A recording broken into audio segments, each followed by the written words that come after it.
Ya, nanti sekilas ya dengerin suaranya Mbak Nela bersama maunya apa ya. Oke Mbak Nela, dulu kan sempat juga ya jadi penyanyi dan memainkan berbagai macam sinetron dan film, dan dulu juga sama gubernur ya Pak Haji Rano Karno yang saat ini menjabat gubernur. Dulu saya sempat nonton film, di film itu pernah salah satu aktornya menyebutkan bahwa ke Pak Haji Karno itu, lu jangan sekolah yang benar ya, jangan jadi sekolah yang tinggi aja, jadi jangan sekedar sekolah yang tinggi aja, akan tapi biar supaya jadi gubernur ya. Jadi dari kalimat itu ternyata menjadi doa, sehingga saat ini beliau menjadi salah satu gubernur Banten. Berikan tepuk tangan buat beliau ya. Beliau yang salah satu inspirasi Mbak Nela Regar untuk hijrah juga ya. Nanti untuk lebih jelasnya Mbak Nela akan cerita pengalaman pahit, pengalaman manis seperti apakah dari dulu sampai sekarang sehingga Mbak Nela itu menemukan titik hijrah. Terima kasih. Sebenarnya saya berbalik dari, saya menyebutnya zaman jahiliyah.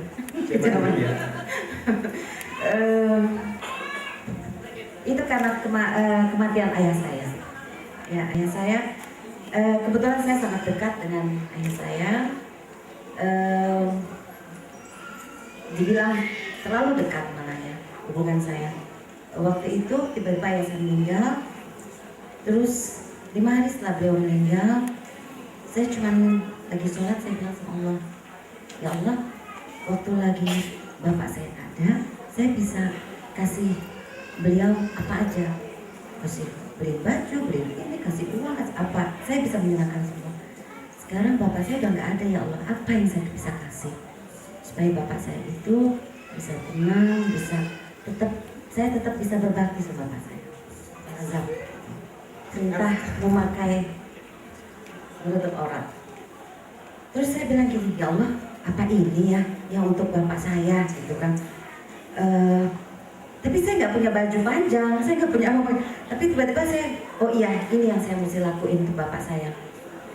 Saya nggak punya baju apa, saya cuma punya kemeja tangan panjang cuma 2 biji, saya ambil celana panjang, kemeja panjang. Sudah, saya pakai kerudung juga cuma 2 biji. Terus saya pergi. Mama pengajian, iya, saya bilang gitu. Tapi saya tidak ada ragu, tidak ada canggung, tidak ada apa. Saya biasa aja ketemu teman-teman, biasa aja. Di situlah awal mulanya saya berhijab. Ya. Dulu saya kecil, memang saya sekolah madrasah juga. Saya sekolah madrasah, paginya saya sekolah umum, siangnya saya sekolah madrasah sampai sore ya. Gitu. Jadi alhamdulillah ya ibu saya dari kecil udah menanamkan juga ilmu agama. Jadi saya, kalau buat saya titik baliknya saya waktu ayah saya dipanggil. Jadi Allah tuh kayak begini, ayo Nela, dikit-dikit kan lo bapak lo gitu kan. Sekarang bapakmu aku ambil apa gitu. Di situ saya, oh iya, jadi saya memang harus bergantung sama Allah. Terus abis bapak saya ini, saya bergantung sama suami waktu itu. Suami, udah dong dipisahin sama suami, sekarang mau apa?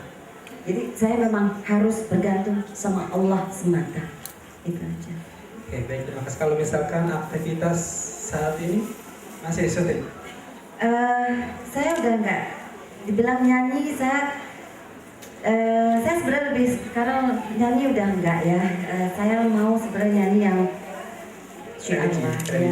Bisa dites ya suaranya? Oh. Boleh lagu apa aja, silakan. Karena sudah berapa tahun kita nggak mendengarkan Bu Haja Nela Regar ini. 1 bait, 2 bait, 1 kalimat, 1 lagu nggak masalah. Rindu kami padamu ya Rasul, rindu tiada terbeli, berabad jarak darimu ya Rasul, seakan dikau di sini. Oke, berikan tepuk tangan semuanya. Meskipun ya sudah jarang sekali nyanyi, namun suara suaranya masih tetap merdu ya. Nanti bisa ini ya di album kembali ya.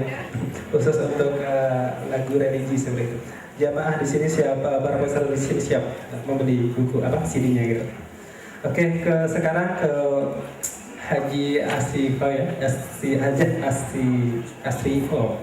Ya, beliau saya kenal dulu. Saya pernah ya waktu saya di kota Cirebon, saya pernah lihat ngisi di acara Cirebon di CCA Takwa. Meskipun saya nggak hadir, saya sempat melihat beritanya di teman-teman karena saya ketika ada event apapun itu ya, saya selalu update di situ. Dan saya berafirmasi, someday suatu saat nanti saya bisa satu tahun dengan beliau. Dan saat ini alhamdulillah berkat afirmasi itu, berdoa itu, hari ini Allah itu benar-benar ini ya, maha mendengar itu. Jadi meskipun membatin padahal saya nggak mencatat secara langsung, itu membatin saja. Ya Allah, someday suatu saat nanti saya bisa satu tahun dengan Haja Asrifo gitu. Ya, dan sama Mbak Fir dan Mbak Nena juga. Oke, untuk Mbak Asrifo, nanti silakan ya setelah mendengar dari kedua pembicara ini, silakan memberikan kesimpulan dan tausiah tentang The Power of Hijrah ini dan berikan inspirasi buat para peserta sehingga peserta itu bisa memberikan pencerahan yang jauh lebih baik, dan mudah-mudahan yang hari di sini bisa move on ya yang dari masa lalu untuk ini melupakan masa lalunya sehingga bisa move on, bisa berhijrah ke jauh yang lebih baik. Oke, berikan tepuk tangan yang sangat meriah buat Haja Asrifo. Bisa berdiri, bisa menyapa peserta, jelas ya? Gak apa-apa, Oke, silakan saja. Tapi saya senang sekali ada bisa bersilaturahmi dengan sahabat-sahabat Ya. teman saya yang masih muda dulu dan Satu angkatan ya? sampai sekarang masih muda juga. Masih muda. Kalau ibu-ibu itu kan nggak boleh tua ya bunda ya. Ya. Karena ibu itu kan makhluk yang paling sibuk di dunia, yaitu sibuknya mulai dari terbit matahari sampai terbenam mata suami. Jadi dia nggak boleh tua dan kita memang harus selalu muda, apalagi ibu itu dia perempuan ya. Anissa bala dulu lihat yang negara. Jadi kalau negara yang mau maju, lihat bagaimana perempuannya. Tapi sebelumnya saya mau menyapa dulu ahlan wa sahlan. Assalamualaikum warahmatullahi wabarakatuh. Alhamdulillahirabbil alamin. Wassalatu wassalamu ala asrofil anbiya'i wal mursalin sayyidina Muhammadin wa ala alihi wa ashabihi ajmain. Aman. Ar-Rahman, alamal Quran, khalaqal insan, alamal bayan. Subhanaka la ilma lana illa ma 'allamtana innaka antal alimul hakim. Alhamdulillah, senang sekali bersilaturahim. Silaturahim, masya Allah, begitu banyak kebaikan yang Allah janjikan kepada orang-orang yang gemar bersilaturahim. Allah akan panjangkan usia dalam taat. Allah berikan rezeki yang tidak disangka-sangka. Dan masya Allah, dalam silaturahim kita kali ini kita begitu banyak mendapat ilmu ya. Tadi ada akselerasi amal, masya Allah ya. Jadi benar-benar yang tadi sudah tahu sekarang semakin paham. Yang tadinya nggak berani berumroh sekarang semakin semangat untuk umroh. Karena kalau saya lihat terpaksa harus berdiri juga ya. Siapa para peserta? Saya melihat di sini memang muka-mukanya sih muka-muka nggak banyak uang juga. Tapi sebelum nanti mengomentari bagaimana hebatnya hijrah saudara-saudara kita ini, sahabat-sahabat kita, saya ingin kasih tips bahwa umat Islam itu adalah umat yang disayang sama Allah. Karena Ar-Rahman itu kan seluruh untuk makhluknya ya, Ma. Saya ingin memberikan tips bagaimana membuat mengakselerasikan kita ini walaupun nggak banyak uang, kelihatan dari muka-mukanya di sini. Tapi kita walaupun nggak banyak uang, tapi harus banyak duit. Sama atau beda? Sama atau beda, Bu?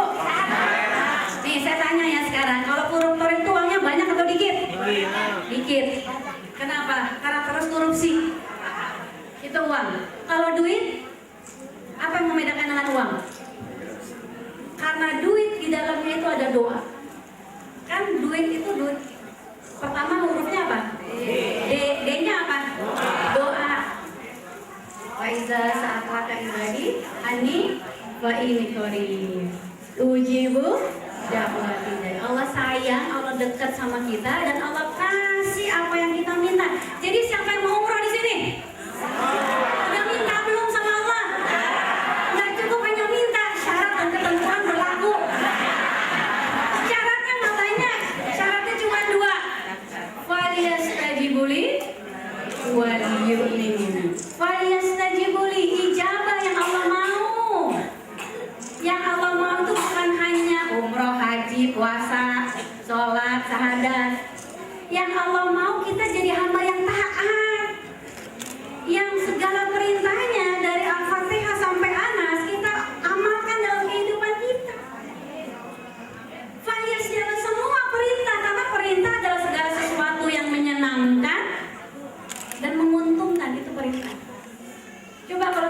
muhasabah. Ada nggak satu aja perintah Allah yang untungnya buat Allah? Ada nggak?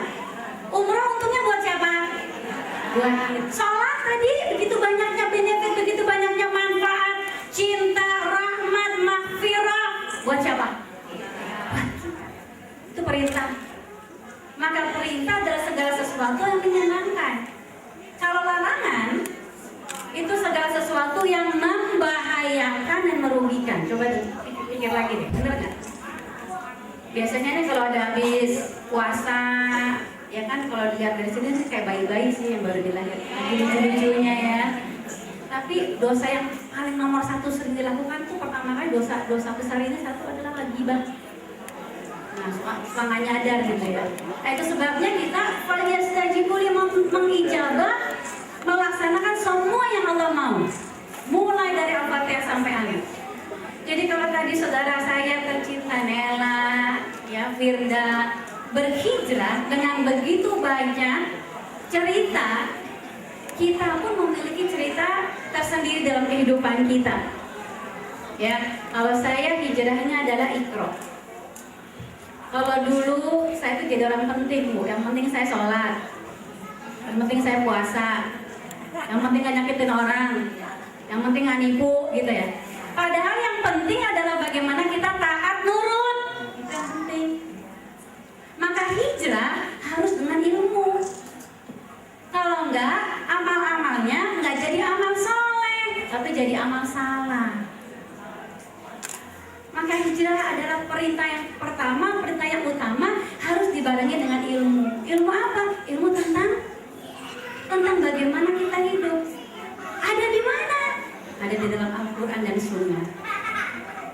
Begitu banyak kesempatan yang Allah berikan kepada kita di usia kita yang begitu sedikit, waktu kita yang begitu sempit, tapi telah kita saksikan bersama bagaimana kita mengakselerasikan amal kita, bagaimana kita menjadi orang-orang yang dicintai oleh Allah. Jadi satu syaratnya, jangan jauh-jauh dari Al-Quran. Hijrah membuat kita menjadi ulil albab, orang yang menggunakan akalnya, berpikir. Karena perintah Iqra, perintah baca bukan hanya ayat-ayat yang qauliyah, tapi juga ayat-ayat yang kauniyah dan bahkan ayat-ayat yang ada pada diri kita sendiri. Maka kalau dulu saya sholat tidak mengerti apa yang saya ucapkan, maka setelah hijrah memahami, belajar mengerti, mulai dari takbir sampai salam. Sehingga mudah-mudahan dengan sholat yang kita pelajari, kita dirikan dengan khusyuk, Allah mampukan kita sehingga sholat kita bisa mencegah kita dari keji dan mungkar. Tadi sudah kita saksikan bersama. Dan ini berlaku bukan hanya ketika nanti di yaumil akhir. Tadi kan surat Al-Mu'minun, penduduk-penduduk barzakh akan berteriak ingin kembali ke muka bumi untuk berbuat kebaikan. Maka sekarang kita yang masih ada di bumi diberikan kesempatan, maka amal-amal yang kita lakukan adalah amal-amal yang soleh, amal-amal yang sahih, bukan amal-amal yang salah. Karena nanti kalau sudah diberikan kesempatan haji umroh sama Allah, tidak kita persiapkan, tidak berbekal, maka nauzubillah akan sia-sia. Saya walaupun bukan ustazah, tapi sudah beberapa kali jadi petugas haji, bahkan petugas umroh, itu melihat begitu banyak jemaah yang kalau kita lihat dengan kacamata kita ini kayaknya berbakti banget sama orang tuanya. Ada anak yang menghajikan ibunya, tapi setelah saya berkunjung ke kamarnya, apa yang terjadi? Ibunya malah nyetrikain baju anaknya agar kita terhindar dan dapat belajar, mengambil pelajaran. Hijrah adalah meninggalkan yang lama, meninggalkan yang lalu, tidak melihat lagi, tidak berpaling. Setiap hari amalnya menjadi amal saleh karena dia selalu mendapat ilmu. Iqra tadi. Maka apapun, dosa sebesar apapun, kalau kita mau mentadaburi Al-Quran, dosa yang banyak itu bisa dirubah sama Allah menjadi pahala. Kalau kita taubatannya, taubatan nasuha, taubat yang baik, beramal yang saleh dengan hati, lisan, dan perbuatan. Imam Hasan Al-Basri itu difitnah orang, dia bukan membalas, tapi mengirim satu kurma piring besar dikirim kepada orang yang telah memfitnah dia. Muridnya bingung, wahai Syekh, dia telah menzalimi Anda, dia telah memfitnah Anda, kenapa Anda kirim satu piring besar kurma yang terbaik? Apa kata Hasan Al-Basri? Karena dia telah berbuat baik padaku. Kalau difitnah orang, diomongin orang, istighfar, minta kekuatan sama Allah, dan belajar mencintai orang yang telah menzalimi kita. Kenapa? Karena dia telah berbuat baik pada kita. Amal-amal baik dia diberikan langsung Allah pada kita. Kalau yang fitnah kita, kalau orang yang menzalimi kita, nggak ada amal solehnya. Karena memang orang yang suka baiknya orang-orang yang sedikit amal solehnya, banyak amal salahnya, dosa kita diambil, ditanggung oleh yang fitnah kita. Ini hijrah kita. Hijrah adalah setiap hari amal kita harus lebih baik daripada yang kemarin. Kalau tidak kita rugi. Maka siapa yang dosanya lebih banyak dari Umar bin Khattab? Ada di sini Bapak Ibu yang menanam bayi perempuan yang hidup-hidup. Sebelumnya pemabuk dan melakukan dosa-dosa kemaksiatan yang lain. Tapi lihat bagaimana ketika beliau berhijrah. Bahkan jasadnya ada di samping kekasihnya Rasulullah SAW. Maka tadi Korea kita membacakan ayat yang begitu. Kalau saya bilang ini ayat andalan. Karena Allah memanggil, bersegeralah kamu kepada ampunan, kepada surga yang luasnya lebih luas dari langit dan bumi, yang disediakan bagi orang-orang yang bertakwa. Kemarin waktu Ramadan Allah atur kita, Allah didik kita, Allah kasih kita kesempatan untuk menjadi orang-orang yang bertakwa agar meraih surga. Tadi yang ingin kita didik, kita berharap tidak melakukan lagi, dan dia mengembalikan hak-hak orang lain yang ada pada dirinya. Dia suka memaafkan, dia mau bersabar, menahan amarahnya, dan dia gemar berbuat kebajikan. Mudah-mudahan Allah mampukan kita selalu bertaubat. Allah mampukan kita bersabar. Allah memampukan kita untuk memaafkan. Dan Allah memampukan kita untuk berbuat baik. Kita semua, termasuk saya, saudara-saudara kita, pasangan kita, anak cucu keturunan kita. Dan satu lagi pesan saya, jangan masuk surga sendirian. Masuk surga harus sekeluarga.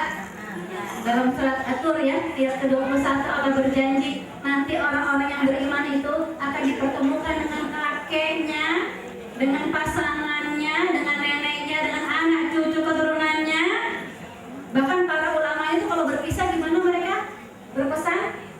Nanti Firda, jangan umroh pasangan aja, umroh sama anak-anak kita.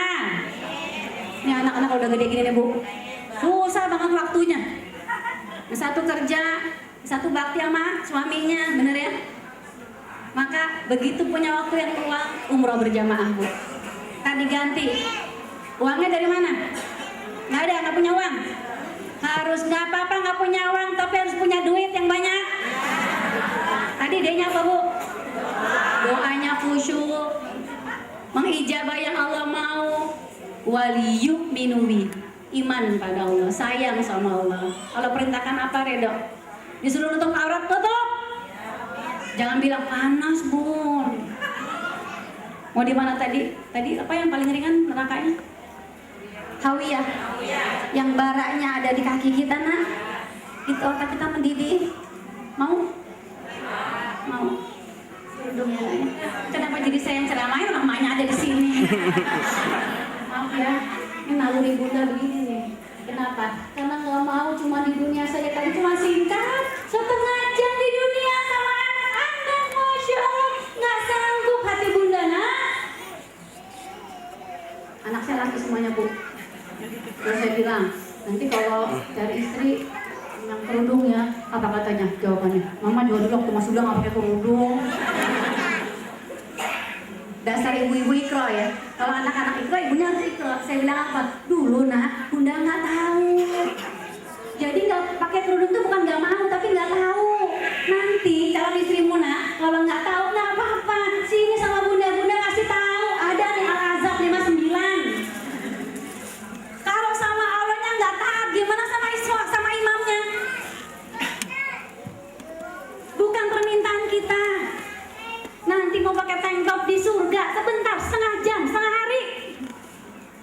Udah bohong. Itu ada Al-Mu'minun ayat 112. Bukan ngarang. Ini kalau anak-anak kita bun, ayah kita ajak ke Mekah, kita ajak ziarah ke rumah Rasulullah. Masya Allah, kalau orang tuanya saleh seperti ini, maka bergetar hati anak-anak kita bunda. Dan Allah mampukan mereka juga ingin ke surga sama-sama kita, bercengkrama, berpelukan, nggak hanya di dunia saja, tapi sampai ke surganya kelak. Masya Allah, nanti di surga mau pakai baju apa aja boleh, mau punya mobil apa aja dikasih. Kenapa? Karena surga itu kenikmatannya nggak pernah terbayang oleh hati, nggak pernah dipikirin. Kalau sekarang lihat TV ada rumah yang keren, nggak pernah didengar oleh kuping, nggak pernah dilihat oleh mata. Kayak apa bun? Masya Allah, hijrah pada amalan yang Allah suka. Maka beribadah itu bukan ibadah yang kita mau, tapi ibadah itu beribadah yang Allah mau. Ada salah satunya yang akselerasinya tahajud, dan kita haji dan umroh yang mabrur. Umroh yang mabrur itu balasannya surga, Masya Allah. Maka umroh sebelum, kan nggak bulan ini, bulan depan gitu ya bunda ya. Nggak bulan depannya lagi. Pokoknya berazam, bertekad, berusaha. Nanti uangnya nggak cukup, kurang. Tehnya itu tawakal. Wa may watawakal Allah fa huwa hasbuh. Kalau engkau bertawakal padaku, nggak cukup, aku cukupin. Bulan Rajab kemarin bunda, saya umroh sama kakak saya. Masya Allah. Nggak pakai uang. Pakai duit, malah dibayar, dikasih upah sama Allah. Sama kerja juga. Ya Allah, indah dan nikmat sekali ayah bunda. Kalau kita umroh bersama keluarga, ya di multazam itu sama anak-anak, doain mama ya nak ya, doain papa ya nak, doain ayah, doain aku, doain nenek. Masya Allah, nanti doain supaya anak-anak kita dapat jodoh yang saleh-saleha. Istrinya saleha, Masya Allah, suaminya saleh, kawamun, imam, cerdas luar biasa. Kalau ayah bundanya bermunajat seperti ayah bunda semuanya di sini. Dan mudah-mudahan saya termasuk di dalamnya. Saleh-saleha ayah dan bunda sekeluarga. Juga seperti Nala dan Firda juga. Ini itu sih semangat banget nih kalau ngomong hijrah ya. Ya pasti. Semangat banget kalau ngomong hijrah. Dan kalau ada kata-kata saya tidak berkenan ayah bunda, mohon itu maaf yang sepuas-puasnya. Kalau ada kebenaran, itu datangnya dari Allah. Kalau ada kesalahan, itu datangnya dari saya. Subhanakallahumma wa bihamdika, asyhadu an la ilaha illa anta, astaghfiruka wa atubu ilaik. Assalamualaikum warahmatullahi wabarakatuh. Oke, baik, terima kasih atas motivasinya. Dan selanjutnya adalah diskusi tanya jawab ya. Silakan ya. Ada waktu sekitar 10 menit lagi untuk barangkali dari peserta yang ingin bertanya kepada 3 pembicara ini. Ada Mbak Nela, ada Mbak Firda, ada Mbak Astri. Silakan, ada yang ingin bertanya bisa ditunjukkan apakah mau ketiga-tiganya, apakah salah satu aja. Baik, terima kasih. Bismillahirrahmanirrahim. Assalamualaikum warahmatullahi wabarakatuh. Nama saya Ibu Nini dari Kiranda. Nah, saya mau bertanya kepada saya panggilnya gimana ya? Karena tapi sekali dan masih imut-imut sekali. Mbak atau Umi aja saya. Umi. Kepada Bunda tiga-tiganya ya, kepada Bunda tiga-tiganya. Apa resepnya? Selama ini saya melihat kepada Bunda bertiga ini selalu awet muda dan begitu cantik. Udah gitu apa ya? Berpakaian muslimah itu kelihatan banget pantas gitu. Jadi saya ingin tahu resepnya seperti apa. Terima kasih, itu aja yang saya tanyakan, mungkin di luar tema. Assalamualaikum warahmatullahi wabarakatuh. Memang perempuan itu harus cantik ya, dia kan bidadari. Jadi cantiknya pertama gini dulu, bunda kalau syaratnya cantik itu untuk siapa dulu? Niatnya harus lurus. Kalau cantik itu kabar pesona, maka nggak akan cukup cantiknya. Tapi kalau cantik kepada yang berhak, maka insya Allah tipsnya begini. Kata ibu saya, jangan pernah tidur dengan muka dan hati yang kotor. Jadi muka tuh disyukuri. Bukan mukanya tuh kan nggak ada jerawat, cantik, putih gitu ya. Jadi bersyukur tuh bukan ini, bukan hanya mengucapkan hamdalah. Alhamdulillah ya sesuatu. Tapi setelah dikasih muka yang cantik, yang bersih, dirawat, dikasih nutrisi, dijaga kebersihannya. Sebagaimana kita peduli dengan wajah kita kita juga harus melihat kepedulian kita terhadap kebersihan hati kita. Karena kalau cantik secantik apapun, tapi kalau suka ngambek sama suami ngomel gitu, gak bakalan cantik ya Bu. Mulutnya pasti miring-miring gitu ya. Jadi itu bersyukur, syukurnya dengan action. Setelah membersihkan, merawat, olahraga juga harus. Ya nggak harus main bola sih, tapi ibu bisa pilih olahraga yang ibu sukai. Apalagi nanti kalau kita umroh sama-sama, itu ibadahnya ibadah fisik. Saya tuh ngajak jamaah nggak hanya tawaf tuh, bukan hanya pada waktu umroh. Saya mengajak jamaah tawaf pada waktu di luar umroh, jadi tawaf sunnah. Ini pertanyaan. Oke ya, boleh silakan. Jadi saya coba jawab lagi ya Bu ya, tambahannya. Ini di antara kita bertiga ini sebenarnya yang paling banyak umurnya Mbak Astri gitu. Dan emang paling kelihatan paling muda ya di antara kita bertiga juga. Kita lihat juga emang paling pintar. Kita udah menganggap semuanya lebih lah di beliau ini. Sahabat-sahabat ketawa dulu semua hebat.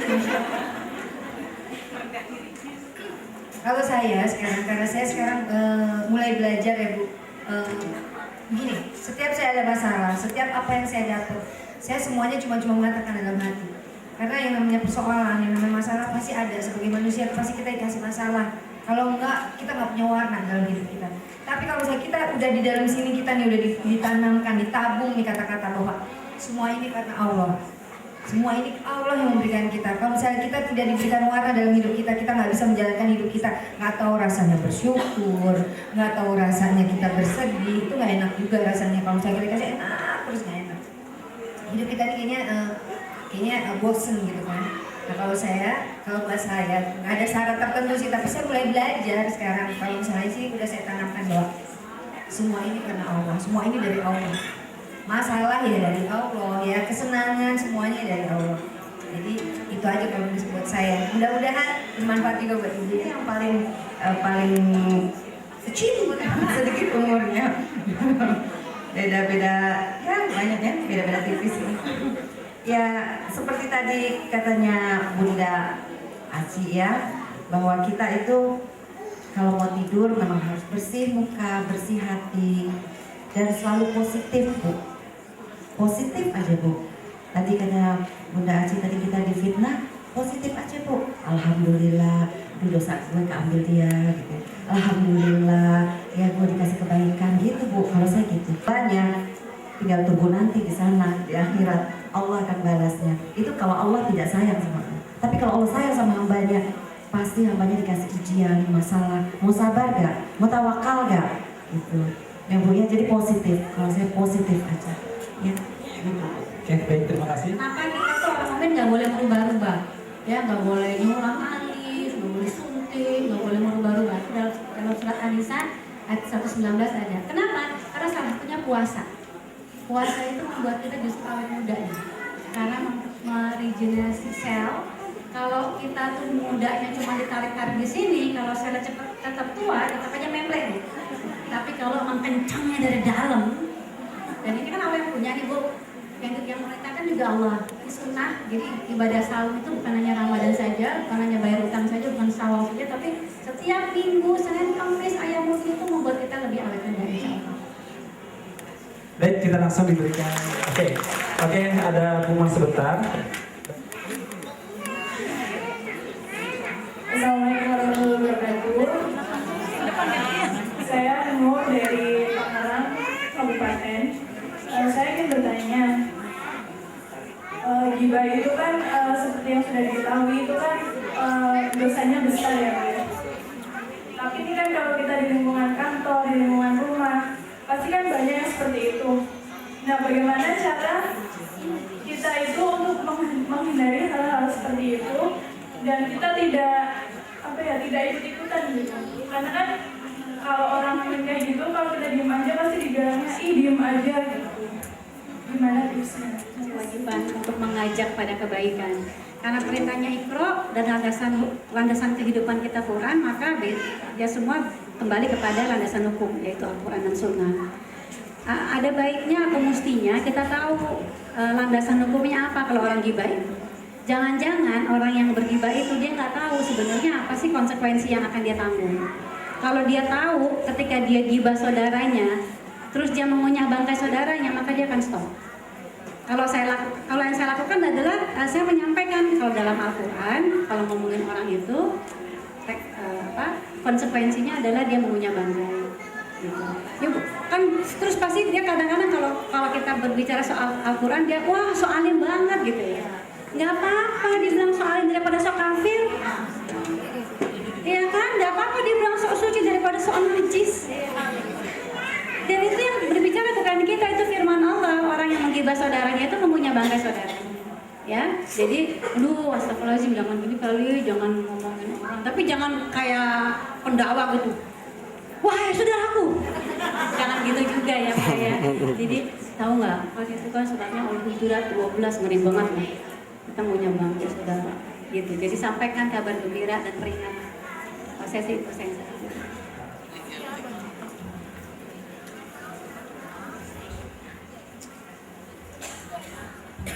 Terima kasih. Assalamualaikum warahmatullahi wabarakatuh.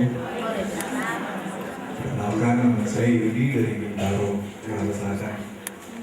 Ada pertanyaan yang saya mau tanyakan kepada khususnya Ibu Ustazah Astri Ivo. Pertanyaannya begini Bu. Waktu itu saya suatu hari pernah dikonfirmasi sama Bang telepon bahwa saya dikasih kesempatan sama Bang untuk umroh, dibiayai sama Bang dengan cara dikasih pinjam dana KTA. Itu saya belum kasih jawaban. Ini yang mau saya tanyakan Bu, boleh nggak sih kalau kita Banknya konvensional atau syariah? kalau dia hanya menyebutkan nama bank tapi untuk Iya. sistemnya Kan kita tahu, misalnya kayak Bank Mandiri itu ada dua. kan pasti banknya itu nggak ada bacaan syariah, nggak ada syariah, Berarti bank nggak ada konvensional. bacaan syariah. Iya. Saya Nah, itu saya belum bisa konfirmasi. Mau sih mau gitu kan, dikasih pinjam, dikasih utang gitu. Tapi ini termasuk ibadah yang benar nggak sih? Saya Mohon dijawab. jam 4 pagi bukan nonton ibu, gue belum nyalain TV. Ibu kan nontonnya Utaran kan? Soalnya sama kayak ibu saya. Ya, jadi kalau jam 4 pagi itu nggak ada yang nonton. Tapi salah satu narasumbernya Pak Hidayat, salah satu ahli pakar ekonomi syariah. Dia cuma bilang gini, Mbak Astri nggak usah buka nggak usah buka hadis, nggak usah buka terjemahan Quran, buka aja kamus Oxford Inggris apa itu bunga. Jadi Allah telah mengharamkan riba dan Allah telah menyuruh kita untuk jual beli. Saya dari remaja, saya dulu artis loh kayak begini. Saya mandiri secara ekonomi. Saya bertahun-tahun punya tabungan di bank konvensional, tapi nggak pernah dapat mercy. Begitu saya hijrah, saya pindahkan tabungan saya karena saya dari bank konvensional, nggak pernah dapat mercy. Setelah saya jadi khusus transit itu, saya dapat informasi bahwa bunga adalah segala sesuatu yang ditambahkan, itu bunga. Segala sesuatu yang ditambahkan, ya, apalagi nominalnya. Jadi angkanya gitu, bukan persentasinya. Kalau persentasi itu kan pembagian untung, tapi kalau angkanya nominalnya itu adalah penambahan, itu adalah riba. Saya sering ditelepon kok Pak, saya sama seperti Bapak, hampir setiap hari 3 kali udah kayak minum obat. Selamat Bunda telah berhasil menjadi nasabah pilihan kami untuk menggunakan fasilitas pinjaman gitu. Apa yang saya lakukan? Saya tidak menggunakan riba Bu. Kak, D, saya tidak menggunakan riba. Kenapa? Karena yang haram itu jelas, yang halal itu jelas. Ya, Bapak masih muda punya usaha. Bapak kerja di kantor apa punya perusahaan sendiri? Usaha ya, artinya punya usaha di Cibubur, di rumahnya ibunya Nuri Maulida. Itu punya satu kajian taklim, saya pernah diundang di situ dan saya berikan kayak gitu ya. Jadi ceramah saya 1 jam itu yang juga cuma uang sama duit sama dia. Saya ingat banget ceramah Bunda, saya terus ngaji lagi sama Ustadz Yuma, Ustadz Mansur. Saya nggak punya uang, saya akan banyakkan duit saya dan saya sedekah. Dan sekarang anak saya kuliah di Jepang 6 semester sekolah kedokteran. Ibu perempuan, guru cuci. Apalagi umroh. Iqra itu apa, menuntut ilmu, umroh, ibadah-ibadah itu kan Allah perintahkan kepada kita. Kalau kita memulai dengan hal yang haram, ya Bu, saya nggak bisa jawab karena saya tidak menggunakan bank konvensional. Saya hanya menggunakan apa yang Allah bilang boleh saja. Karena setelah saya pindah ke bank syariah, saya dapat mercy, Pak. Masya Allah, benar Ibu dapat mercy, sampai difitnah saya dibiar orang.